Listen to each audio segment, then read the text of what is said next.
बच्चों आज आपके पास बायोलॉजी में लेकर हम आए हैं कंप्लीट 12th की बायोलॉजी बोर्ड और कंपटीशन के बेसिस पर नीट के लिए, जिसमें हमने 12th के पहले चैप्टर की बात हम लोग करते हैं रिप्रोडक्शन की। इस यूनिट में बेटा 4 चैप्टर हैं। पहला जनरल है रिप्रोडक्शन इन ऑर्गेनिज्म, दूसरा है रिप्रोडक्शन इन फ्लोरिंग प्लांट्स, तीसरा है रिप्रोडक्शन इन ह्यूमन और चौथा हेल्थ पर है। ठीक है, रिप्रोडक्टिव हेल्थ 4 चैप्टर्स हैं। इन 4 चैप्टर्स की वीडियो आपके इस बोर्ड पर डिटेल्स है, जो आप किसी भी कहीं भी किसी भी क्लास से एक बेहतर अप्रोच आपको मिलेगी, जिसमें आपकी बोर्ड प्लस नीट जिसे हम लोग फाउंडेशन कहते हैं वो कंप्लीट पूरा कर पाएंगे। सो बेटा शुरू करते हैं पहला चैप्टर रिप्रोडक्शन। रिप्रोडक्शन का मतलब है रेप्लिकेशन। रेप्लिकेशन का मीन्स है डबलिंग। रिप्रोडक्शन का मीन्स है रेप का मतलब हो गया रेप्लिकेशन। रेप्लिकेशन मीन्स है डबलिंग। डबलिंग का मतलब 2 या 2 से ज़्यादा बनाना। यहाँ रिप्रोडक्शन का मतलब ये है कि किसी भी ऑर्गेनिज्म के द्वारा अपनी संख्या को बढ़ाना।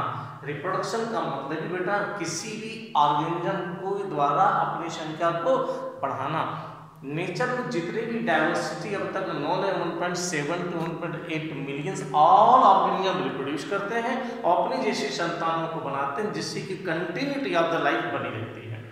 तो रिप्रोडक्शन में 2 चीज़ें बहुत महत्वपूर्ण होती हैं, एक अपनी जैसी संतानों को बनाए रखना और दूसरा महत्वपूर्ण होता है उनमें लगातार वेरिएशन डेवलप होते रहना चाहिए, जिससे कि न्यू स्पीसीज बनती रहें। तो बेसिक कॉन्सेप्ट रिप्रोडक्शन का बेटा ये रहता है। फिर से सुनिए जरा सा, रिप्रोडक्शन का बेसिक कॉन्सेप्ट ये रहता है कि अपनी जैसी संतानों को बनाना और साथ साथ उन संतानों में थोड़े थोड़े से अंतर पैदा करते रहना, जिससे कि और बहुत समय के बाद नई स्पीसीज में बदल जाएं। रिप्रोडक्शन कितनी मीन्स है, मेन चीज कितनी बेटा 2। पहली चीज क्या है, अपनी जैसी संतानों को बनाना, और नंबर दूसरा होता है उनमें थोड़े थोड़े वेरिएशन पैदा होते रहना, उस वेरिएशन के कारण नई स्पीसीज बनती हैं। तो ये बेटा रिप्रोडक्शन की डेफिनेशन थी, ठीक, जिसको हम थोड़ा सा बाद में डिस्कस करके बताएंगे इस रीडिंग में। पहला पार्ट आपका शुरू होता है यहाँ पर लाइफ स्पैन का। तो first question of the day is the life span. First question of the day is life span. तो लाइफ स्पैन में सबसे पहला पार्ट हमारा है what is definition of life span. तो डेफिनेशन बेटा मैं बोलूंगा किसी भी ऑर्गेनिज्म की बर्थ से लेकर के नेचुरल डेथ के पीरियड को लाइफ स्पैन कहते हैं। किसी भी ऑर्गेनिज्म की बर्थ से लेकर नेचुरल डेथ को हम लोग लाइफ स्पैन कहते हैं। सेकंड लाइफ स्पैन की एज क्या होती है, सेकंड पॉइंट। तो age of the life span is variable for variable organism. अलग अलग ऑर्गेनिज्म की एज लाइफ स्पैन में अलग अलग होती है, डिफरेंट होती है। सेकंड, क्या एज और एज साइज पर डिपेंड करती है। थर्ड क्वेश्चन बेटा, क्या लाइफ स्पैन जो होती है ऑर्गेनिज्म के साइज पर डिपेंड करती है। तो जवाब होगा नो, साइज पर डिपेंड नहीं करती है। तो एग्जाम्पल देना पड़ेगा, नहीं डिपेंड करती है तो उसकी एग्जाम्पल आपको 2 देता हूं मैं।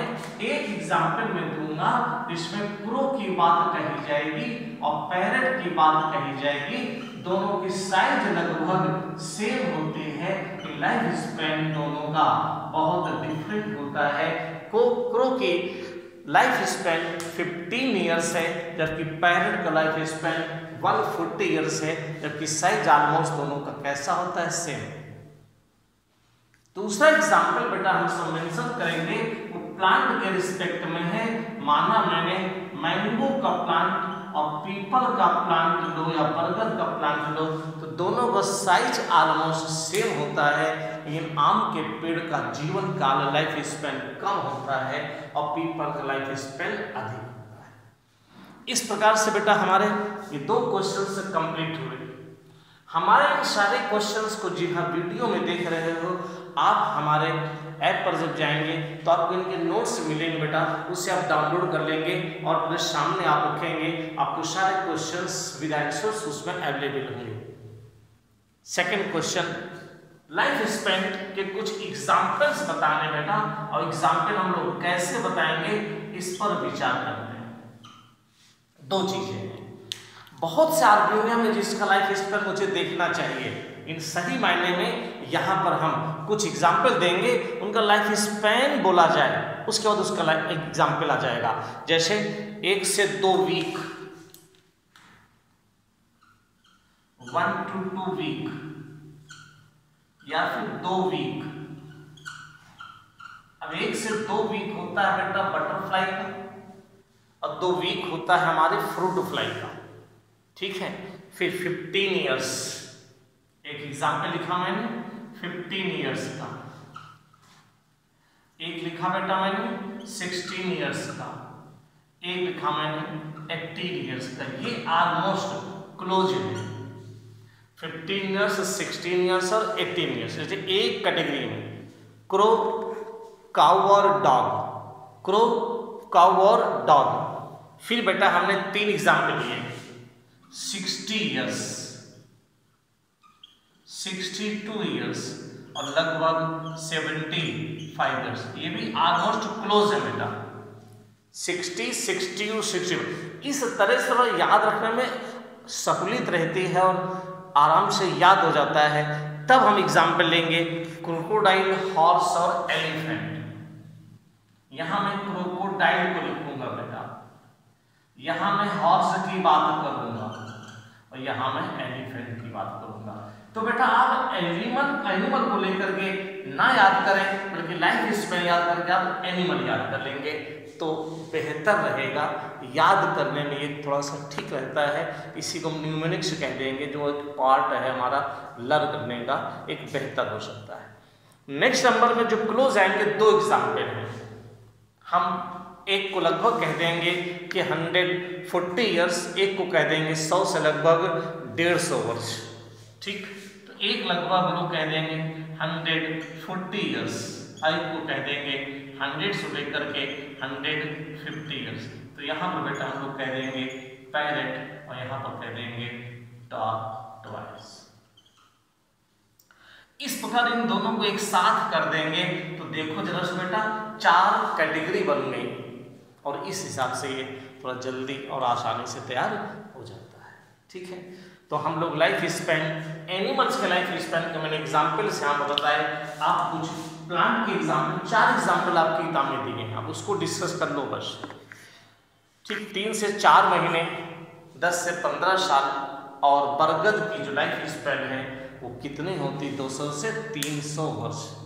राइस प्लांट का जो लाइफ स्पैन है 3 से लेकर 4 महीने का होता है, जबकि रोज में 10 से 15 साल का होता है। और बरगद का लाइफ स्पैन सबसे ज़्यादा होता है 200 से 300 वर्षों का। इस प्रकार से हमने आर्टिकल कंप्लीट किया, जिसे हम लोग कहते हैं लाइफ स्पैन बेटा। ओके, नाउ नेक्स्ट एक क्वेश्चन पूरा हुआ। बहुत सिस्टमेटिक आप चीजों को पढ़ेंगे, आप किसी गड़बड़ में, जल्दबाजी में बिल्कुल भी ना ध्यान दें। हमें आराम से चीजें करनी हैं और मैं आपके लिए सारी चीजें बता रहा हूँ। सेकेंड क्वेश्चन बेटा इमॉर्टैलिटी है। तो चलिए अगले क्वेश्चन पर पहुंचते हैं हम लोग। इमॉर्टैलिटी हमारा जो पड़ाव है वो नेक्स्ट की ओर है। हम बढ़ते हुए कदम की ओर आगे, कदमों के साथ हम आगे और बढ़ते चलते हैं। इमॉर्टैलिटी, अमर की बात करते हैं, अमरत्व। तो पहला क्वेश्चन तो ये है कि इमॉर्टल कुछ भी नहीं, नथिंग इज इमॉर्टल। अमर कुछ भी नहीं। मरने के बाद, डेथ के बाद वहां पर कोई ना कोई मटेरियल बचा रह जाता है, और जब बचा रह जाता है तो मैं कहता हूं इस ऑर्गेनिज्म की डेथ हो गई। माना ये लिविंग ऑर्गेनिज्म है, आज ये चल रहा है, फिर रहा है, बोल रहा है, बातें कर रहा है, इसे हम लोग लिविंग कहते हैं। लेकिन अगर इसकी जब डेथ होती है तब ये असहाय ऐसा पड़ा रहेगा। जब पड़ा रहेगा मैं कह दूंगा इसकी डेथ हो गई, बायोलॉजिकली इसकी डेथ हो गई, ये है, this is the remainings, it will remains, ये बचा रहेगा, हमने इसको डेथ कहा है, तब हम कहते हैं ये अमर है। तो अमर कैसे कह सकते हैं? कोई ऐसी चीज जो कि ना बचे उसे अमर कहते हैं। तो यहाँ पर एक एग्जाम्पल दिया है कुछ साइंटिस्ट ने, कुछ बायोलॉजिस्ट ने, हम उस रिस्पेक्ट में कहते हैं, मैंने फिर से कहा कुछ भी अमर नहीं है, मरेगा हर कुछ, जो पैदा हुआ उसकी मृत्यु होगी। फिर भी कुछ लोगों ने इसको माना है बायोलॉजी में, उसे किसे माना है? तो एक तो डेफिनेशन हो गई, दूसरा बेटा कोई एग्जाम्पल बताओ जिसमें ऐसा बताया जाए। तो एग्जाम्पल है यूनी सेलुलर ऑर्गेनिज्म जो रिप्रोड्यूस करते हैं थ्रू बाइनरी फिजन। ऐसे यूनिसेलुलर ऑर्गेनिज्म जिनमें बाइनरी फिजन होता है उनको कंसीडर किया जाता है, कंसीडर किया जाता है कि वो इमॉर्टल हैं, जबकि ऐसा होता नहीं। मैं फिगर बनाकर छोटा सा समझाना चाहूंगा। ये है अमीबा, इसकी डेथ हो गई पानी ना मिलने के कारण, ऑक्सीजन न मिलने के कारण, टेम्परेचर ना होने के कारण इसका मटेरियल यहाँ पर रिमेन बचा रहा, इसलिए इसकी डेथ होगी, डेथ होगी बेटा। लेकिन क्योंकि साइंटिस्ट कहते हैं डेथ नहीं, इसे इमॉर्टल मानो, तो वो क्यों मानते हैं उसको यहाँ एक्सप्लेन करेंगे कि इमॉर्टल क्यों मानते हैं। लेट मी एक्सप्लेन, क्यों मानते हैं? इसलिए मानते हैं जब ये बाइनरी फिजन करता है बेटा, तब इसके ये दो पार्ट बनते हैं, और दो पार्ट बनने से ये दो अमीबी बन जाते हैं। जब दो अमीबी बन जाते हैं तो जो पेरेंट अमीबी है वो नहीं रहता है, ये यंग हो जाते हैं, ये यंग हो जाते हैं, और वहां पर नहीं बचता है कौन सा? ओल्ड वन नहीं रहता है, वहां कोई अवशेष नहीं रहता है, वहां कोई डेड पार्ट नहीं रहता है, इन्हें इमॉर्टल मानते हैं। जबकि हकीकत ये है, यह जब बाइनरी फिजन करेगा तो दो यंग बना देगा। जब कभी भी विपरीत परिस्थितियां आएंगी तो बहुत सी ऐसी कंडीशंस होती हैं, ये बच जाता है। अभी आगे चल के मैं रिप्रोडक्शन में बताऊंगा, बहुत बारिश के डेड मटेरियल्स हमें मिलते हैं, इसलिए इसे हम इमॉर्टल कहते हैं। एग्जाम्पल में आप अमीबा लगा सकते हो, एग्जाम्पल में बेटा अमीबा को टिक कर सकते हो, एग्जाम्पल में आप बैक्टीरिया को भी लगा सकते हो। सारे बोर्ड वाले बच्चे ऐसे ही लिखेंगे जैसा मैंने बोर्ड पर आपको दिखाया हुआ। The best method to explain the immortality is this one. इस प्रकार बेटा आज मेरा ये दूसरा आर्टिकल कंप्लीट हुआ। ये दो छोटे छोटे आर्टिकल थे, अब थोड़ा सा एक लंबा आर्टिकल है, एक लंबे सफर पर चलेंगे, और दैट इज रिप्रोडक्शन। चलिए now come on to reproduction, और आज हम आपको रिप्रोडक्शन के बारे में बताने चलेंगे। देखो बेटा, जब हम रिप्रोडक्शन को डिस्कस करेंगे तो वो कुछ इस प्रकार से रहेगा, ठीक है। आइए रिप्रोडक्शन। नाउ अब हम रिप्रोडक्शन को कैसे डिफाइन करेंगे, आपको यहां पर यह देखना है। ओके, रिप्रोडक्शन को पहले डेफिनेशन लिखिए। तो कैसे आप रिप्रोडक्शन को डिफाइन कर सकते हैं मैं बताऊंगा। पहला पॉइंट बताऊंगा, रिप्रोडक्शन इज एक बायोलॉजिकल प्रोसेस है। ओके, रिप्रोडक्शन एक बायोलॉजिकल प्रोसेस है जिसमें न्यू यानी कि यंग ऑफ स्प्रिंग बनते हैं। ऑफ स्प्रिंग को हम सब बेटा प्रोजेनी कहते हैं। ये जो ऑर्गेनिज्म होते हैं ये अपने पेरेंट ऑर्गेनिज्म से सिमिलर होते हैं, बहुत बार डिसिमिलर होते हैं। इस प्रोसेस को, इस फिनोमेना को हम रिप्रोडक्शन कहते हैं, ठीक है बेटा। अब दूसरा क्वेश्चन ये है कि रिप्रोडक्शन के कैरेक्टरिस्टिक्स क्या है। डेफिनेशन के बाद बेटा मैं थोड़ी देर पहले इसके कैरेक्टरिस्टिक्स पर चर्चा करें। दो कैरेक्टरिस्टिक्स हैं मेन। पहला ये है कि अपनी जैसी ऑर्गेनिज्म की कंटिन्यूटी बनाए रखना, continuity of generation of species. अपनी जैसी स्पीसीज में कंटिन्यूटी बनाए रखना। अगर वो डेथ हो जाता है तो फिर नए ऑर्गेनिज्म नहीं बनेंगे। एक चीज। सेकंड, क्या डेवलप करना? डेवलप करना बेटा वेरिएशन इन प्रोजेनी। बेटा प्रोजेनी में अंतर लाना। बेटा जब अंतर लाएंगे तो क्या होगा बेटा? फॉर्मेशन ऑफ न्यू स्पीसीज, तब नई स्पीसीज बनेगी। ये सबसे इंपॉर्टेंट पार्ट है। तो जब आपके यहां बोर्ड में, मैं बोर्ड की बात करूंगा, तो जब जहां तक नीट का सवाल है तो इस पार्ट से कोई क्वेश्चन नहीं बनेगा, ये तो श्योर है, ठीक। लेकिन बोर्ड में क्वेश्चन रिप्रोडक्शन डेफिनेशन होगी जो आप इससे लिखोगे और फिर कैरेक्टरिस्टिक्स डाल करके आप 2 पॉइंट मेंशन करोगे, रिप्रोडक्शन की डेफिनेशन एंड कैरेक्टरिस्टिक्स जो हमने आपको बताया। एंड नाउ अगला पार्ट है बेटा हमारा टाइप्स ऑफ रिप्रोडक्शन। इसे डालता हूं और पहुंचते हैं हम लोग types of reproduction. Kinds of reproduction. Okay, कम ठीक। काइंड्स रिप्रोडक्शन प्रोसेस बेटा 2 प्रकार की। अब हमने कहा एक है एसेक्सुअल रिप्रोडक्शन और दूसरा बेटा कौन सा है? Sexual reproduction. 2 रिप्रोडक्शन, एक एसेक्सुअल दूसरा सेक्सुअल। इसमें मैं आपको पहले सेक्सुअल रिप्रोडक्शन को डिफाइन करूंगा, बाद में एसेक्सुअल के बारे में बताऊंगा। तो बेटा सेक्सुअल रिप्रोडक्शन, सेक्सुअल मींस होता है फ्यूजन। इसमें बेटा सबसे इंपॉर्टेंट पार्ट क्या है? सेक्सुअल मींस अगर कहा जाए तो शब्द याद करना fusion. Sexual means he fusion, ठीक है। लेकिन अब हम इसको अपने हिसाब से बताएंगे और इस प्रकार से। पहला पॉइंट क्या है? गैमीट का फॉर्मेशन। यहां बेटा ध्यान रखना, formation of gamete. Second point, gamete का फॉर्मेशन होता है, किस प्रोसेस होता है? गैमीट आइदर माइटोटिक या मियोसिस, दोनों होते हैं। गैमीट का फॉर्मेशन माइटोटिक डिवीजन से भी होता है जो प्लांट में होता है, और मियोसिस से होता है जो एनिमल्स में होता है। इसको बाद में बताएंगे। लेकिन सेकंड पॉइंट होता है गैमीट फॉर्मेशन, और सेकंड पॉइंट कहेंगे गैमीट फ्यूजन। और गैमीट फ्यूजन को हम लोग कहते हैं fertilisation.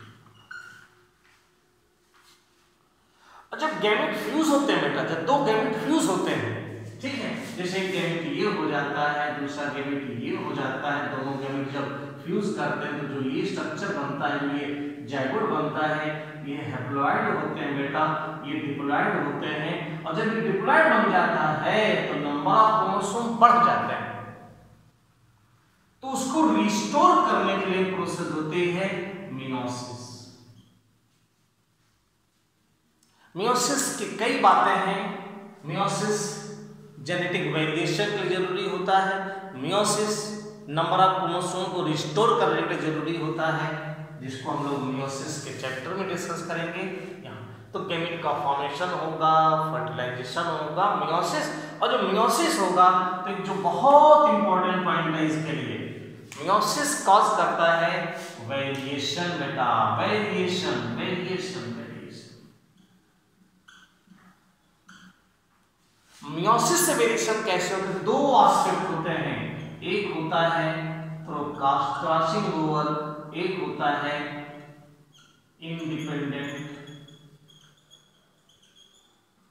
Assortment of chromosome.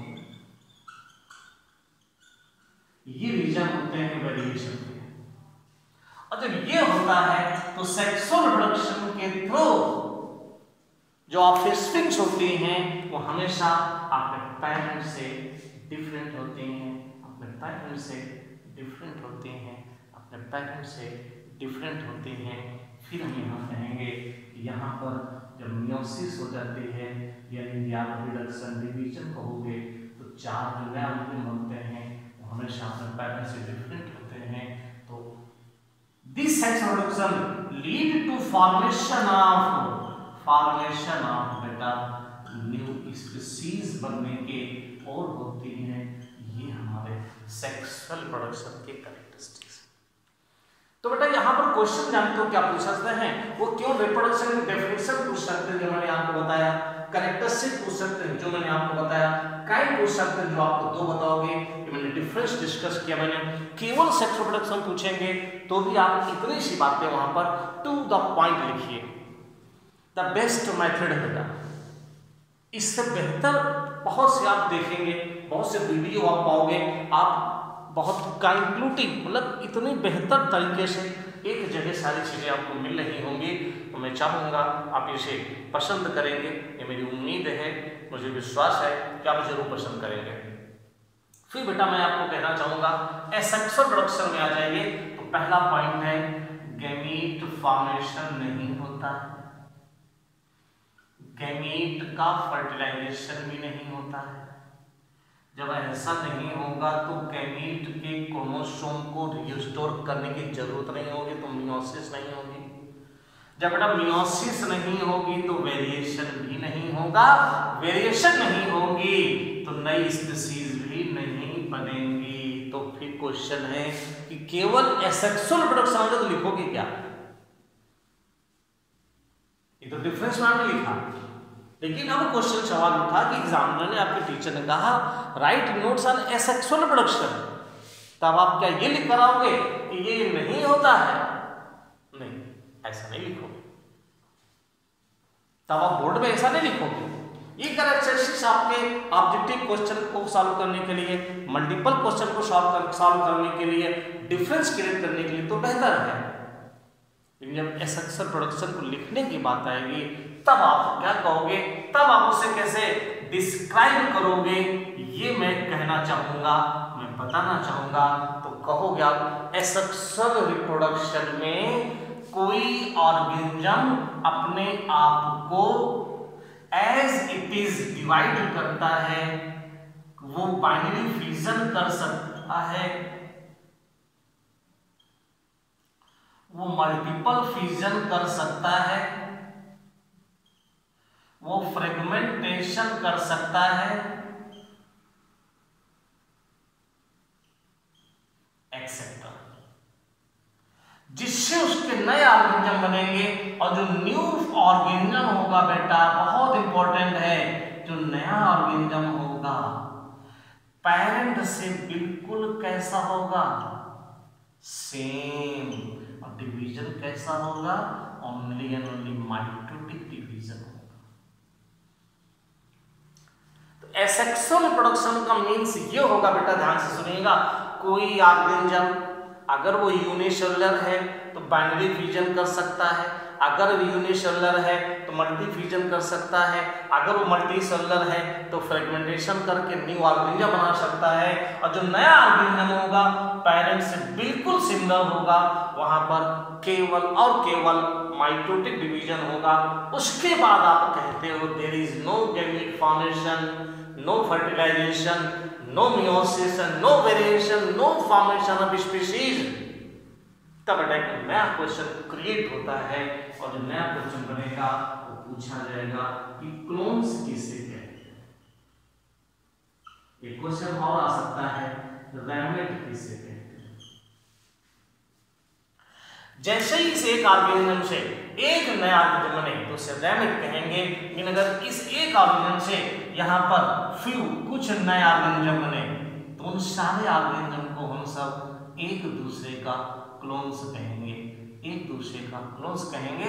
Clones क्या होंगे उसको मैं डिफाइन करूंगा, उसको मैं यहीं पर डिफाइन करूंगा, क्लोन्स क्या होंगे। ठीक, चलो क्लोन्स पर पर्टिकुलरली हम अलग से बेटा डेफिनेशन बोलेंगे तो आपके लिए थोड़ा सा बेहतर रहेगा।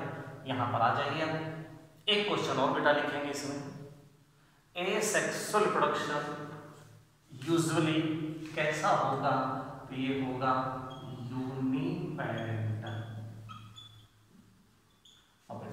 आंसर होगा? तो जवाब देंगे बाइपेरेंटल। अगर ये यूनिपेरेंटल होगा, एक पेरेंट तो होंगे ही नहीं, तो एक पेरेंट होगा तो कैसा होगा? बाइसेक्सुअल होगा, हर्माफ्रोडाइट होगा या मोनोइसियस। ठीक है, जिसके बारे में और आगे पढ़ेंगे हम सब।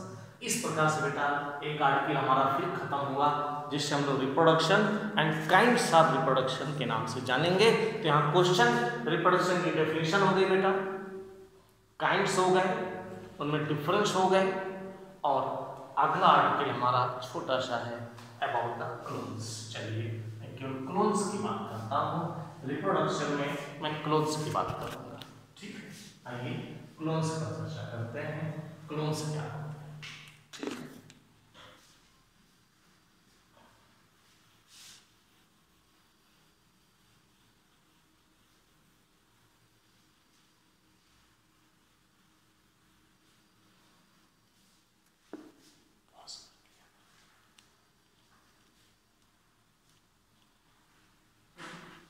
ठीक, तो पहले हम आपको क्या बताएंगे? क्लोन्स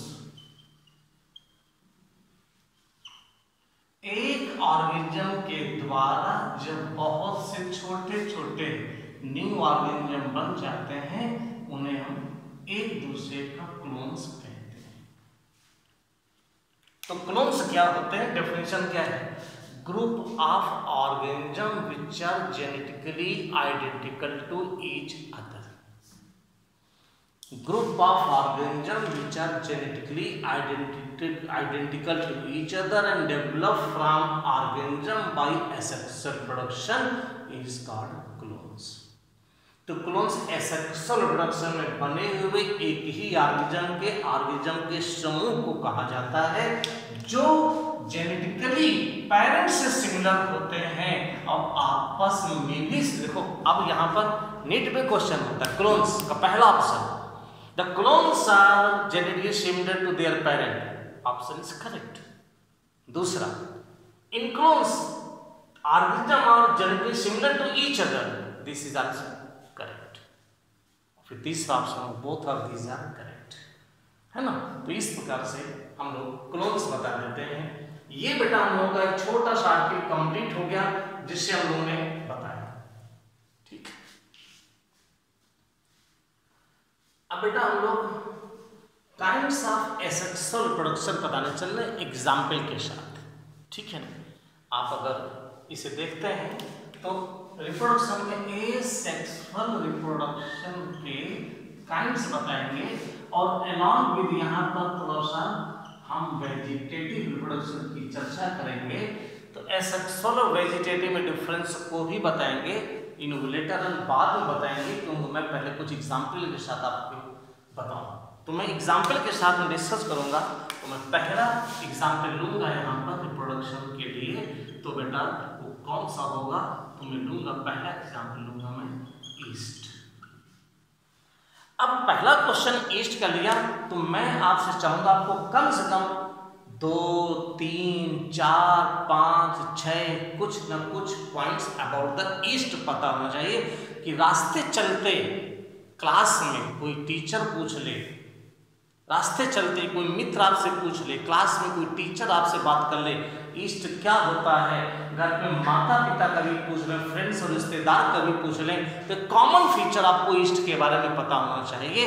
हर एक बायोलॉजी के स्टूडेंट को ये नॉलेज हमेशा अपडेट रहना चाहिए। बेटा ध्यान रखना, जब हम किसी चीज़ को पढ़ते हैं, पढ़ने के बाद आंखों को बंद करके थोड़ी सी मेमोरी में डालते हैं, वो चीज़ मुझे सदैव के लिए याद हो जाती है।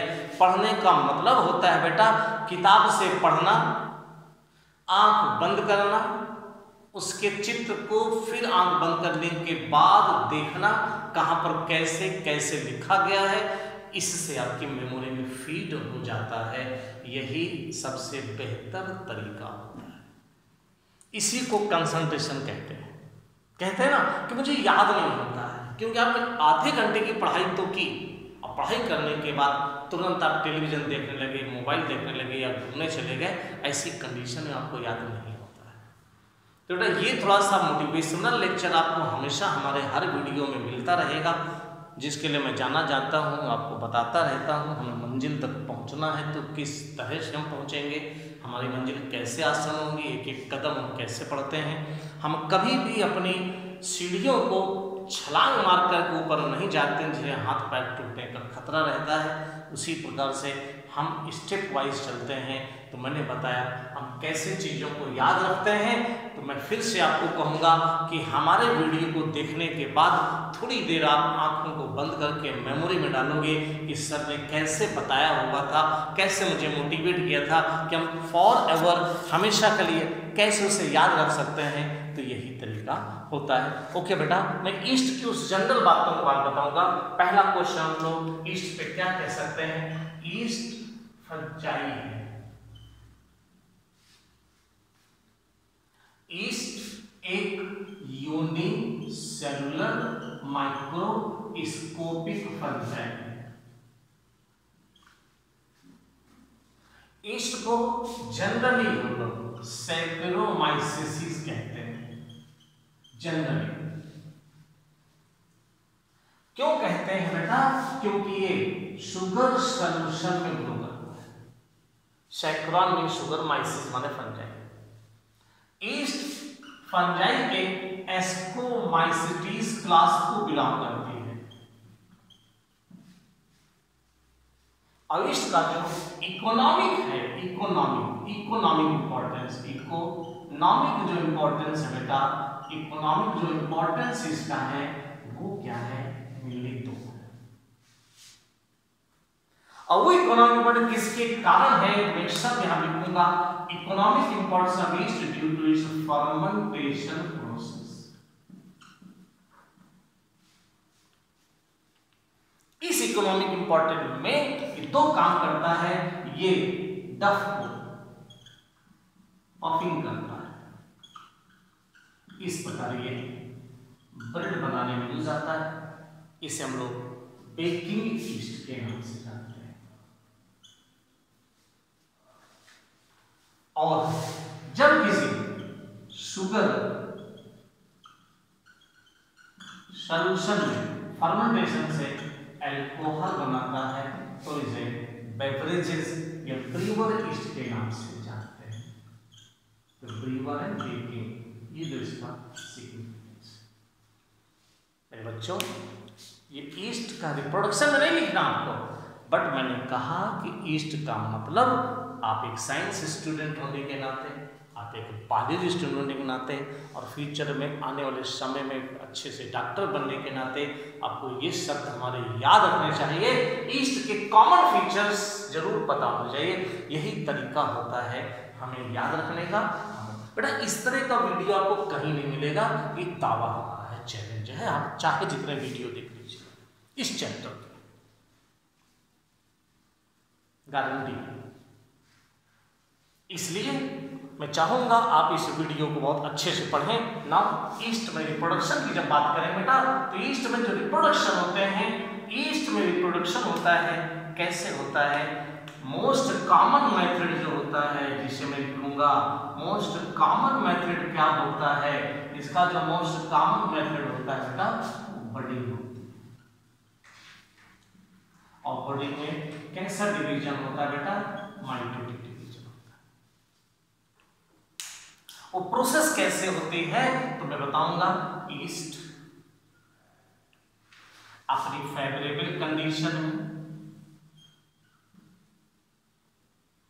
एक छोटी सी अवरोध बनाता है, अंदर का न्यूक्लियस डिवाइड होता है और ये अवरोध अलॉन्ग विद न्यूक्लियस अलग हो जाती है। इसी को हम बड कहते हैं। ये पेरेंट बॉडी से अलग हो जाती है और इस प्रकार से दो सेल्स बन जाते हैं और वो ग्रो करके मैच्योर हो जाते हैं। इसे बडिंग कहते हैं। बड़ा सिंपल। इसी में एक शब्द मैं जोड़ूंगा बेटा, स्यूडोमाइसीलियम किसे कहते हैं? क्वेश्चन आएगा कि स्यूडोमाइसीलियम क्या होता है। कई बार फेवरेबल कंडीशन में जो ईस्ट होती है उसमें बडिंग होती है।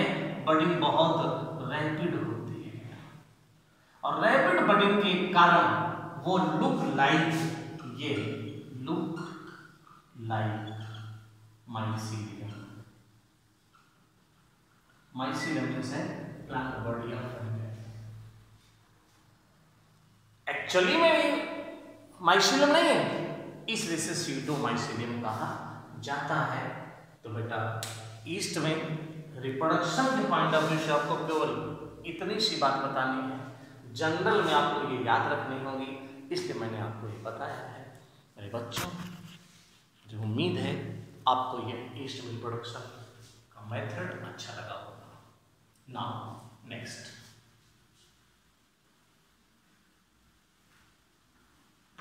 ईस्ट में रिप्रोडक्शन के बाद मैं अमीबा में रिप्रोडक्शन की बात करूंगा बेटा। अमीबा, आइए अमीबा में रिप्रोडक्शन की बात करते हैं। एग्जाम्पल यहाँ पर अमीबा पर।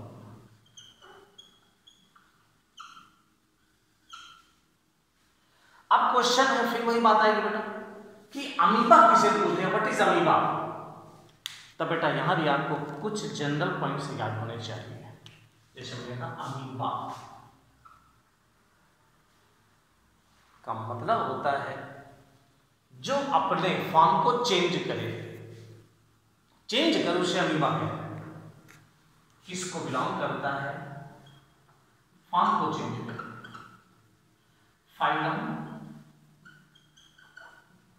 प्रोटो जुआ है बेटा, और किंगडम अगर कहेंगे तो प्रोटिस्टा है। किस क्लास को बिलोंग करता है, तो क्लास इसका है सार्कोडिया। अमीबा की जो सबसे इंपॉर्टेंट कैरेक्टरिस्टिक्स है बेटा वो है फॉल्स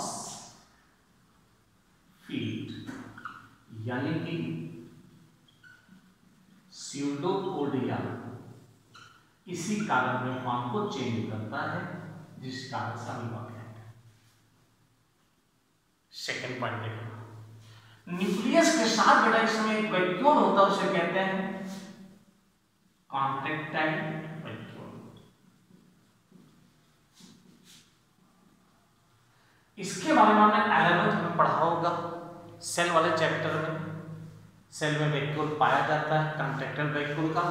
इसके दो मेन फंक्शन रहते हैं, एक तो एक्सक्रीशन होता है, और एक्सक्रीशन का मतलब ही रहता है ऑस्मो रेगुलेशन।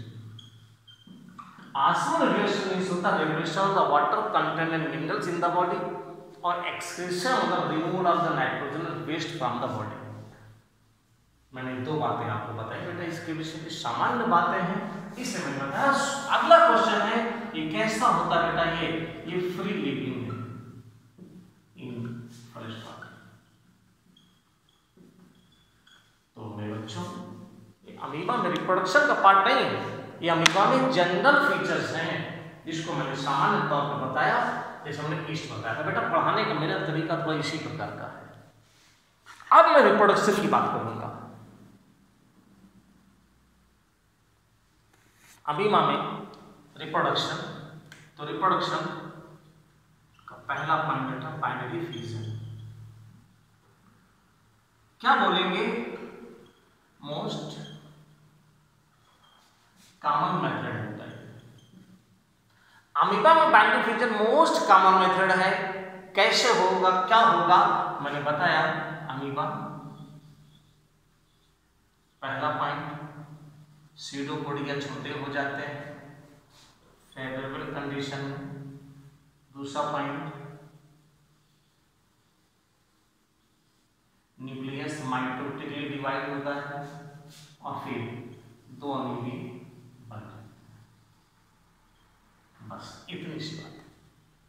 कैसा डिवीजन होता है, माइटोटिक डिवीजन होता है, प्रोफेज, मेटाफेज, एनाफेज, टीलोफेज, सारी फेजेस होती है।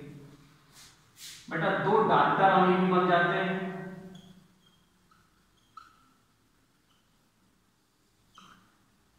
ये दोनों डार्टर अमीबी अपने पेरेंट के साइज के आधे से थोड़ा बड़े होते हैं। फिर से सुनना, ये दोनों डार्टर अमीबी अपने पेरेंट बॉडी के साइज के आधे से स्लाइटली लार्जर होते हैं। बस इस डिवीजन से हम फीडिंग रोक देते हैं, सीटोपोडिया बंद हो जाते हैं, लोकोमोशन रोक देते हैं। ये इसका मेथड। दूसरा बेटा मेथड है जिसको हम लोग कैसे कहते हैं, स्पोर्युलेशन। ये फिनोमेना,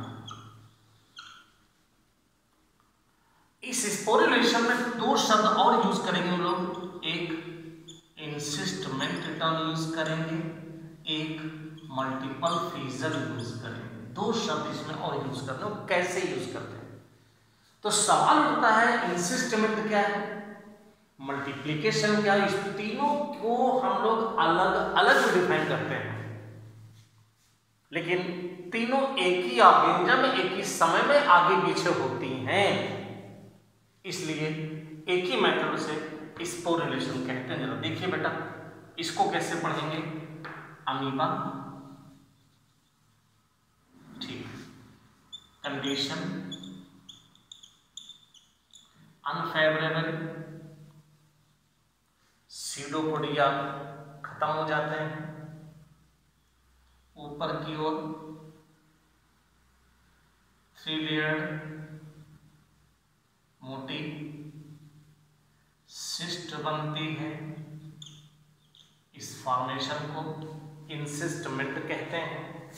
अंदर मेटाबॉलिक एक्टिविटीज सस्पेंड हो जाती हैं, उसे सस्पेंड एनिमेशन कहा जाता है।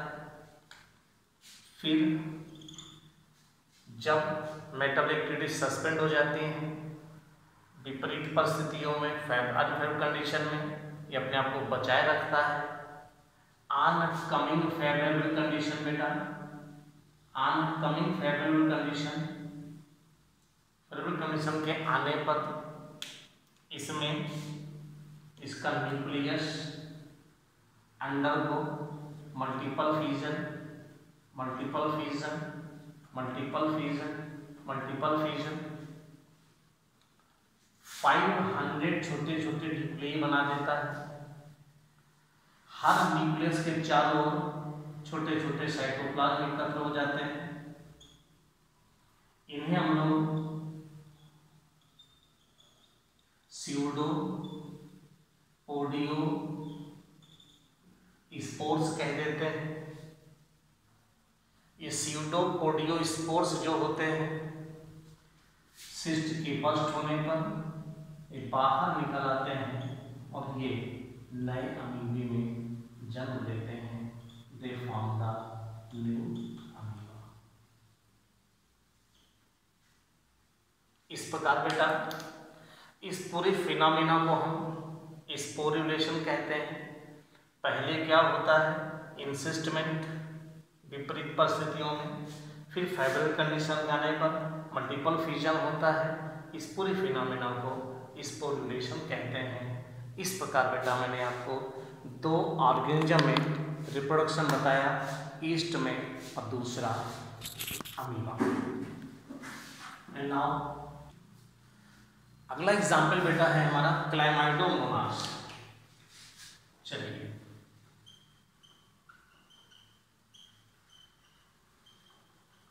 जैसा मैंने पहले बताया कि क्लाइमाइडोमोनास के बारे में जनरल आपको बताना है, ठीक है।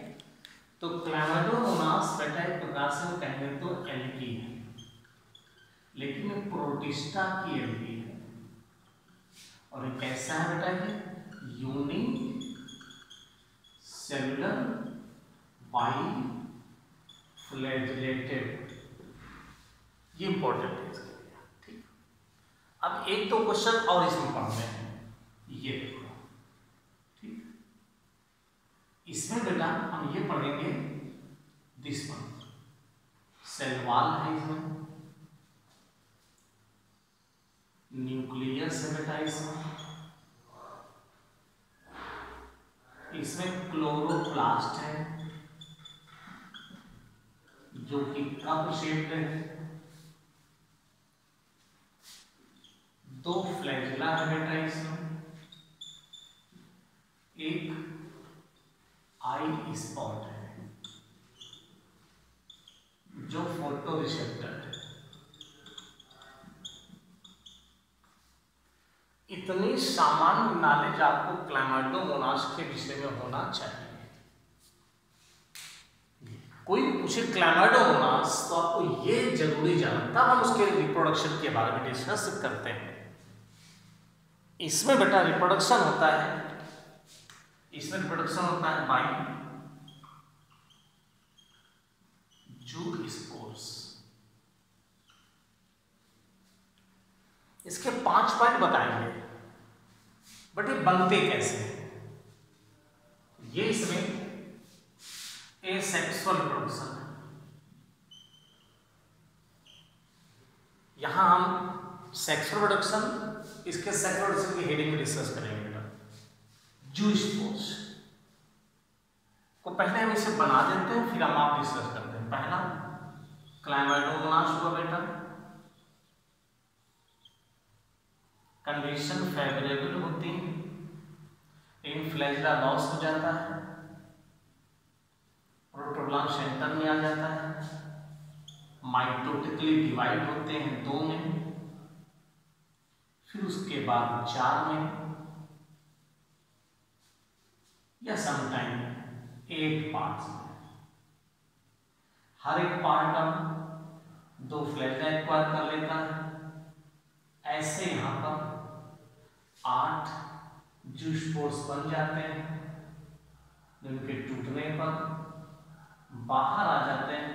फिर यही जो यंग होते हैं वही ग्रो करके मैच्योर क्लैमाइडोमोनास में बदल जाते हैं। इस प्रकार से एक पेरेंट क्लैमाइडोमोनास फेवरेबल कंडीशन में माइटोटिक डिवीजन के द्वारा डिवाइड होकर के 8 से लेकर के 16 तक नए स्पोर्स बनाता है, उनमें फ्लैजिला होते हैं, इसलिए इसे हम लोग जूस्पोर्स कहते हैं। अब बेटा इनके फीचर्स क्या है। पहला, जूस्पोर्स का पहला फीचर है, इन्हें प्लैनोस्पोर्स कहते हैं।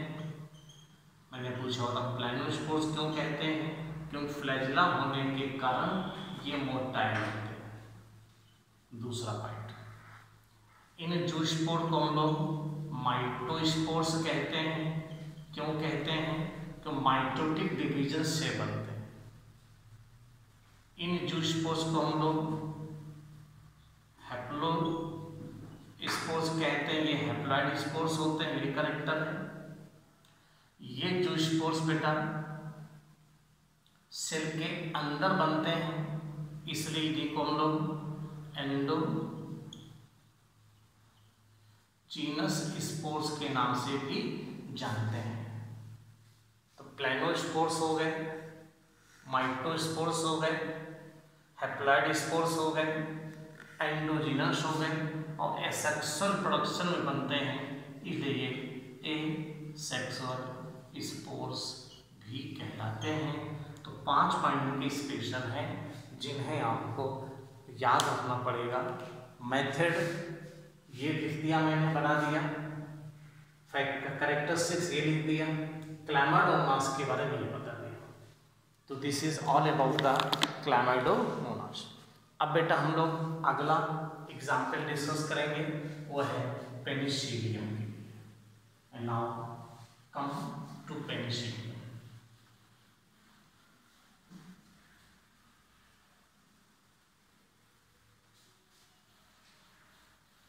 ठीक है, चलिए आइए बेटा अगला एग्जाम्पल बताता हूं। पेनिसिलियम में आ जाए तो क्या बताओ। फिर वही चीज, पेनिसिलियम को पहले जाने हम, ये है क्या। थोड़ा पेनिसिलियम का पहला पॉइंट क्या है। पेनिसिलियम एक फंगस है, किंगडम फंजाई को बिलोंग करेगा। पेनिसिलियम क्लास एस्को माइसीड्स का मेंबर है बेटा। पेनिसिलियम एक, इसकी बॉडी जो है वो क्या कहलाएगी बेटा, माइसीलियम कहलाएगी। ठीक है, पेनिसिलियम वो फंगस है जिससे एंटीबायोटिक मिली थी सबसे पहले, अलेक्जेंडर फ्लेमिंग निकाली थी, नाम है पेनिसिलिन। ठीक है, पेनिसिलिन का एक पॉइंट और भी बोलूंगा यहाँ पर, ये किसको मारता है? ये बैक्टीरिया को किल करता है और क्या करता है? ये इनहिबिट करता है सेल वॉल फॉर्मेशन। इतनी बातें सामान्य तौर पर आपको पता हो गई, ठीक है। तो पेनिसिलियम एक फिलामेंटस फंजाई है, क्लास एस्कोमाइस्टिस को बिलोंग करता है। अलेक्जेंडर फ्लेमिंग ने इससे सबसे पहले एंटीबायोटिक खोजी थी, नाम था उसका पेनिसिलिन, जो बैक्टीरिया को मारता है, क्योंकि वो बैक्टीरिया की सेल वॉल को बनने नहीं देता, तो बैक्टीरिया बन नहीं पाता, सो दैट बैक्टीरिया किल हो जाते हैं। ये एंटीबायोटिक है। अब बेटा पेनिसिलियम की बात है, तो पेनिसिलियम का फंगस ये है, this one is fungus of Penicillium. Okay, that's all. ठीक, ये सब फंगस पेनिसिलियम का है। ओके, ये सेप्टेट है। ठीक, माइसीलियम बॉडी माइसीलियम है और कैसी है? सेप्टेट। ठीक, सेप्टेट। ओके, चलिए इसके बाद हम लोग आते हैं इसके रिप्रोडक्शन। यहाँ एसेक्सुअल रिप्रोडक्शन होता है, इसमें एसेक्सुअल रिप्रोडक्शन किसके द्वारा होता है? By conidia. ठीक है, अब इनमें 5 पॉइंट बोलने हैं, इसमें मैं पहले पॉइंट लिख देता हूँ बेटा। कोनिडिया का पहला कैरेक्टर है ये एसेक्सुअल स्पोर्स है, दूसरा कैरेक्टर है ये माइटोस्पोर्स है, तीसरा कैरेक्टर है बेटा ये हैप्लॉइड है, चौथा कैरेक्टर है ये एक्सोजीनस है और पांचवा कैरेक्टर है एप्लैनोस्पोर है, मतलब फ्लैजिला नहीं है। अब आप आइए इस माइसीलियम से इसके बनने को देखें कि कैसे प्रोड्यूस हुए हैं। तो मेरे पास बेटा ये पेनिसिलियम की बॉडी है। पेनिसिलियम की बॉडी जो होती है फेवरेबल कंडीशन की बात है बेटा, आगे की ओर थोड़ा सा स्वेल करती है। स्वेलिंग के बाद इसमें थोड़ा सा है, ठीक है, कुछ स्ट्रक्चर्स बनते हैं इस प्रकार से। ठीक, इस प्रकार से आउटपुट बनते हैं लाइक दिस। ठीक है, ये ठीक, इनको स्टीरिक मेटा कहते हैं और इनमें ऐसे बर्ड लाइक स्ट्रक्चर बनते हैं, इन्हें कोनिडिया कहते हैं। ऐसे बर्ड लाइक स्ट्रक्चर बनते हैं, कोनिडिया कहते हैं। अब बेटा पहला पॉइंट, एक ये ब्रांच हुई, एक ये ब्रांच हुई, इसको हम लोग सेकेंडरी ब्रांच कहते हैं, मेट्यूली कहते हैं। इनके ऊपर inverted bottle like sterigmata होता है। इनकी स्टॉक को हम लोग कोनिडियोफोर कहते हैं बेटा। इस कोनिडियोफोर की ब्रांच को मेट्यूली कहते हैं, जिसका फूले हुए स्ट्रक्चर पर बॉटल स्ट्रक्चर को स्टीरिक मेटा कहते हैं, जिस पर आउटग्रोथ निकलती है जिन्हें लोग कोनिडिया कहते हैं। अब बेटा ये स्फेरिकल होते हैं, इसमें कोई फ्लैजिला नहीं है, इसलिए एप्लैनोस्पोर। जो सेल से बाहर बनते हैं इसलिए एक्सोजीनस है, क्यों इसकी पूरी बॉडी एंड होती है, ये भी हैप्लॉइड होते हैं। माइटोटिक डिवीजन के कारण बनते हैं, माइटोस्पोर्स कहते हैं, रिप्रोडक्शन एसेक्सुअल कहलाता है। तो ये बेटा मैंने पेनिसिलियम के बारे में बताया कि पेनिसिलियम कोनिडिया के द्वारा रिप्रोड्यूस होता है। सारे फीचर्स बताए। अगर आप बोर्ड लेवल पर करते हैं तो आपको इस कैरेक्टरिस्टिक फीचर को यहाँ पर नहीं लिखना होता, रिप्रोडक्शन लिखना होता, एसेक्सुअल रिप्रोडक्शन लाइक कोनिडिया, इतने पॉइंट्स आपको लिख देने हैं, पूरे मार्क्स मिलते हैं। नीट के लिए यही चीज़ें हैं बेटा, बोर्ड और नीट अलग कभी नहीं होता है। बस हमें बोर्ड में ये ध्यान रखना होता है, बोर्ड को पढ़ते हैं जब बेटा तो हम कैजुअल रहते हैं, उतना ध्यान नहीं देते हैं। नीट का पढ़ने के लिए हम थोड़ा सा सिंसियर हो जाते हैं। तो अगर आप बोर्ड की पढ़ाई के समय सिंसियर हो जाएंगे तो नीट अपने आप निकल जाता है, बहुत आसान निकल जाता है, ये मैं पूरा विश्वास के साथ आपको कहता हूँ। फिर बेटा अगला एग्जाम्पल मैं लेना चाहूँगा अब वो है हाइड्रा। अब आइए हाइड्रा पर बात करते हैं, ठीक है। तो next one is the hydra. Hydra के बाद एक एग्जाम्पल और है, अब वो स्पंज का है, ठीक है। इस प्रकार से अब हमने नेक्स्ट पार्ट जो बताया है वो कौन सा बेटा? हाइड्रा। अब सवाल है हाइड्रा क्या है? तो पहला क्वेश्चन आपको कहेंगे हाइड्रा किसको बिलोंग करता है? फाइलम सीडेंटेटा या नीडेरिया बिलोंग करता है, ठीक है ना। और ये कैसा एनिमल होता है? ये डिप्लोप्लास्टिक होते हैं, जिनका डिटेल से हमें बहुत ज़्यादा बताने की जरूरत नहीं है। हाइड्रा यूजुअली कहाँ पाए जाते हैं? तो जवाब होता है फ्रेश वाटर में प्रेजेंट होते हैं और फ्री लिविंग होते हैं, ठीक। हाइड्रा एक स्पीसीज है जिसका नाम है क्लोरोहाइड्रा, क्लोरोहाइड्रा विरिडिस्मा। इस क्लोरोहाइड्रा विरिडिस्मा में जू क्लोरेला नामक, कौन सा बेटा? जू क्लोरेला नामक एल्गी का सिम्बियोटिक एसोसिएशन होता है,